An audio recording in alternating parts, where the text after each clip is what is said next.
बिस्मिल्लाहिर्रहमानिर्रहीम। सूदखोर का अंजाम। अस्सलामु अलैकुम मेरे प्यारे दोस्तों, आज हम बात करने वाले हैं एक सूदखोर के बारे में, इसीलिए वाक़े को पूरा ज़रूर सुनें। दोस्तों, बहुत ज़माने पहले की बात है, जब हिंदुस्तान और पाकिस्तान एक ही था। पंजाब के एक पुराने गांव में अशरफ दादा का घराना आबाद था। अशरफ दादा उस ख़ानदान के बुज़ुर्ग थे और देखा जाए तो पड़ोस के सभी घरों में वो सबसे ज़्यादा बुज़ुर्ग थे। हर कोई उनकी बहुत इज्जत करता था। अशरफ दादा को उनके पोते और पोतियों के देखा देखी में मोहल्ले के सभी बच्चे उन्हें अशरफ दादा के नाम से पुकारते थे। जहाँ पर उनका घर था उसके आसपास में तकरीबन 20 से 25 मकान थे। उनके सामने खेत थे। उन खेतों के पास में 3-4 पेड़ थे। क्योंकि यह पेड़ आसपास में ही थे, इसीलिए उनका साया बहुत घना और सुकून भरा था। बस सुबह होते ही अशरफ दादा उन्हीं पेड़ों के नीचे चारपाई बिछा लिया करते थे और दिन भर उसी चारपाई पर बैठकर हुक्का पीते रहते। दोपहर के वक्त उनकी बहुएं वहीं पर उनके लिए खाना ले आती। मगरिब की नमाज के बाद उनको उनके पोते घर की तरफ ले जाते थे। दादा के 4 बेटे थे। 2 की शादी उनकी बेगम ने अपने हाथों से की थी। फिर उनकी नेक बेगम का इंतकाल हो गया और बाकी दोनों बेटों की शादियां उनकी दोनों बहुओं ने देखभाल कर करवाई थी। अलबत्ता अशरफ दादा की कोई बेटी नहीं थी, लिहाजा उनकी बहुएं उनका सारा काम करती थीं और अशरफ दादा सारा दिन घर से दूर पेड़ के नीचे बैठे रहते थे। आते जाते अशरफ दादा को लोग सलाम करते थे, उनका हाल चाल पूछते और फिर चले जाते थे। लेकिन अशरफ दादा की इस कदर शोहरत की वजह उनकी बुजुर्गी नहीं थी, बल्कि उनका कारोबार था जो कि सालों से चलता आ रहा था। अशरफ दादा गांव वालों का चलता फिरता बैंक थे। किसी को कोई ज़रूरत आ पड़ती या कोई संगीन बीमारी आ पड़ती या किसी की बेटी या बेटे की शादी आ पड़ती या किसी को भी तरह की परेशानी होती थी या हर वो काम जिसमें गांव वालों को पैसे की ज़रूरत होती थी, तो वह बेझिझक अशरफ दादा से कर्ज ले लिया करते थे और अशरफ दादा उनको फ़ौरन कर्ज दे दिया करते थे। बल्कि अशरफ दादा उनसे बहुत मोहब्बत से पेश आते, और भला आते भी क्यों ना, अक्सर दादा उस कर्ज के बदले अपनी मर्जी से सूद लगाते और यही कारोबार वह सालों से करते हुए आ रहे थे। उनकी खटिया पर रखे तकिए के नीचे उधार की रकम, खाते सूद की तफसीलात का एक रजिस्टर रखा हुआ था, जिसे वो एक पल के लिए भी खुद से अलग नहीं होने देते। अगर कभी बारिश होने लगती तो अपने पोतियों को इस कदर शोर मचाकर बुलाते जैसे कोई तूफान आ गया हो। मगर इस शोर शराबे का बस इतना मकसद होता कि उनका रजिस्टर गीला ना हो जाए। दादा अपनी रकम सूद समेत वापस लेने में खूब होशियार थे। उन्हें यह कारोबार करते हुए 40 साल से ज़्यादा समय हो गया था। कोई भी उनसे रकम लेकर भाग नहीं पाया था। अशरफ दादा के उसी लालच और हबस में उनकी ज़िंदगी के दिन गुजर रहे थे। एक दिन गांव के स्कूल के मास्टर का अशरफ दादा के सामने से गुजर हुआ। ब्लूटूथ सलाम उन्हें रोककर सलाम दुआ करने लगे। दादा ने उनको बुलाकर कुर्सी पर बैठने को कहा और साथ में उनकी तरफ हुक्का भी कर दिया। मास्टर साहब बोले, मैं जुमे की नमाज पढ़कर आ रहा था, सोचा कि आपसे भी मुलाकात कर लूं। आपने तो कभी गलती से भी मस्जिद का रुख नहीं किया। अल्लाह अकबर। दादा साहब यह सुनकर बोले, मास्टर साहब, मुझे काम से फुर्सत नहीं मिलती।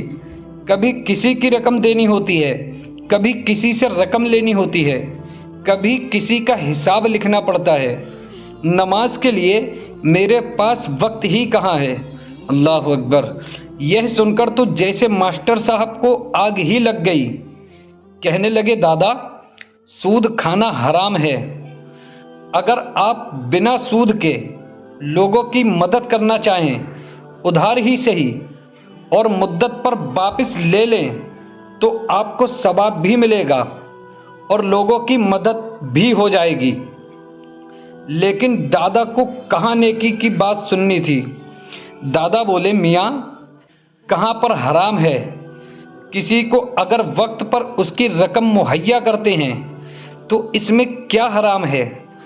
वैसे भी आजकल कौन किसी को उधार रकम देता है, लेकिन मैं कभी किसी को इनकार नहीं करता, और अगर मैं उसके बदले में कुछ पैसे वसूल करता हूँ तो वो तो मेरी मेहनत है, ना कि हराम। दादा को आज तक कभी कोई अल्लाह का खौफ याद नहीं दिला सका, तो भला मास्टर जी की कहाँ चलनी थी।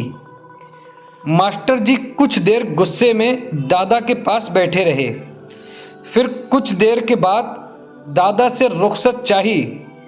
अगले रोज़ उनकी बड़ी बहू उनके लिए खाना लेकर आई तो कहने लगी कि अब्बा जी, आज गांव के मास्टर साहब की बीवी आई हुई थी, आपके लिए कुछ पैगाम देकर गई है। दादा ने झट से पूछा, क्या कहती है वो। तो बहू ने बताया कि वो कह रही थी कि सूद लेना गुनाह है। अगर दादा हमें बगैर सूद के कुछ रकम उधार दे दें, ईद के बाद मेरी 2 बेटियों की शादी है, बकरा ईद बाद मैं वह रकम लौटा दूंगी। दादा को यह सुनकर बहुत गुस्सा आया और वो बड़बड़ाने लगे, हमारे पास कोई मुफ्त के पैसे नहीं जो जिसे चाहें दे दें। कल मास्टर साहब भी आए थे मेरे पास, उनसे कहो कि जो तरीका है उसी तरीके से मैं उधार की रकम दूंगा। यह सावन का आखिरी दिन था और फिर रमज़ान का महीना शुरू हो गया। अशरफ दादा रोज़ा भी नहीं रखते, अलबत्ता इफ्तार करने में उनका कोई जवाब न था। लेकिन अभी 15 रोज़ ही गुजरे थे कि दादा के गुर्दों में तकलीफ़ शुरू हो गई, जिसकी वजह से वो काफ़ी तकलीफ़ में चले गए। उन्हें सारी सारी रात तकलीफ़ के मारे गुजर जाती थी। चारों बेटे बाप की बीमारी से बेहद परेशान थे। आखिर वो घर के बड़े बुजुर्ग थे, उनकी ज़रा सी आवाज़ पर घर के सारे लोग कतार में खड़े हो जाते हैं। लेकिन दादा तो रोज़ ब रोज़ कमज़ोर होते जा रहे थे। कमर बिल्कुल चारपाई से लग गई। दादा की चारपाई अब दिन रात घर में लगने लगा और दादा भी उसी चारपाई पर पड़े रहते। अब तो उनमें बैठने की भी ताकत नहीं रही। एक दिन दादा सुबह से ही किसी संगीन सोच में गुम थे। शाम को जब चारों बेटे घर लौटे तो उन्हें अपने पास बुला लिया और उन्हें कुछ देर समझाते रहे। फिर उनके बेटों ने उनको चारपाई पर से उन्हें उठाकर बिठा दिया और जहां चारपाई रखी थी उसके चारों पाई के नीचे मिट्टी खोदने लगे। कच्चा फर्श था, इसलिए वो हाथों से मिट्टी खोदते रहे। कुछ देर के बाद कमरे में 4 गड्ढे खोद दिए और चारों पाई के नीचे कम से कम 3 फीट गुड्ढा कर दिया। उसमें से 4 पोटलियां निकलीं। जब बेटों ने उन्हें खोला तो उसमें से सोने और चांदी के बेशुमार सिक्के निकले। बेटों की आंखें लालच से चमकने लगीं। वो जल्दी से सारा माल कमरे में हिफाजत से रख आए। अब तो यह रोज का मामूल बन गया। बाप रोजाना घर के किसी कोने की निशाहदानी करता और बेटे उस जगह पर खोज के दबा हुआ खजाना निकाल लेते। इसी तरह ईद भी आ गई। वो उनकी ज़िंदगी की सबसे हसीन ईद थी। चारों बेटों की तो ज़िंदगी चमक गई। लेकिन ईद के 2-4 दिन के बाद अचानक दादा की तबीयत ज़्यादा ख़राब हो गई और अब तो उनसे बोला भी नहीं जा रहा था। उनकी जैसे आंखों में ही जान अटक गई हो। बेटों से कुछ कहना चाहते थे लेकिन कुछ कह नहीं पा रहे थे। बेटे बाप का इशारा समझ रहे थे, इसीलिए वो बाप को चारपाई समेत उठाकर घर में घुमा रहे थे। बाप कब किसी कोने का इशारा करे तो वो उस जगह को खोदकर वहां से दबा हुआ खजाना निकाल सके। जैसे ही वो गुस्ल खाने की तरफ से गुजरे, दादा को तो जैसे मौत के फरिश्ते नजर आने लगे। उनकी आंखें जैसे बाहर की तरफ निकलनी शुरू हो गईं।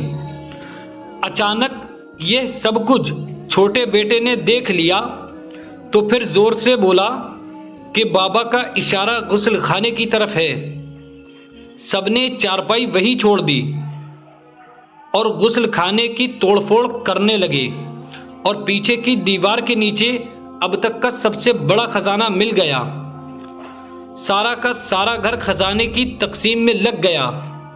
उधर उसी दौरान दादा की रूह कब्ज हो गई। अगले रोज अशरफ दादा का जनाजा ले जाया गया।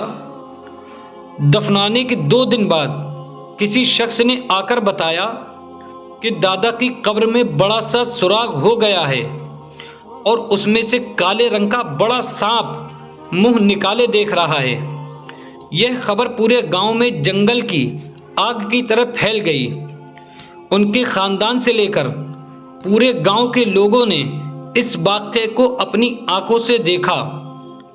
वाकई वहां पर एक बहुत बड़ा सांप मौजूद था जो कि दादा की कब्र में से एक सुराग में से अपना मुंह निकालता और फिर अंदर चला जाता।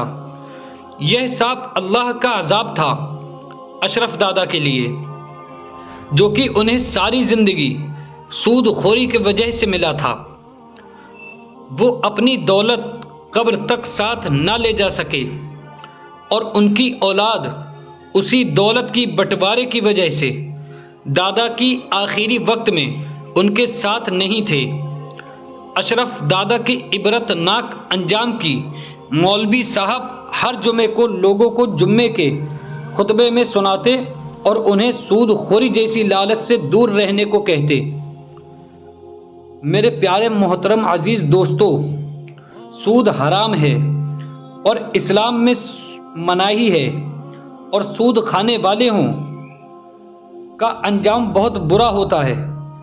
इसलिए मेरे अजीज दोस्तों, अपने माल को पाक कीजिए, सूद से बचिए और अपने ख़ानदान को बचाएं। दोस्तों, अगर ये वाक़या आपको पसंद आया हो तो एक लाइक ज़रूर करें।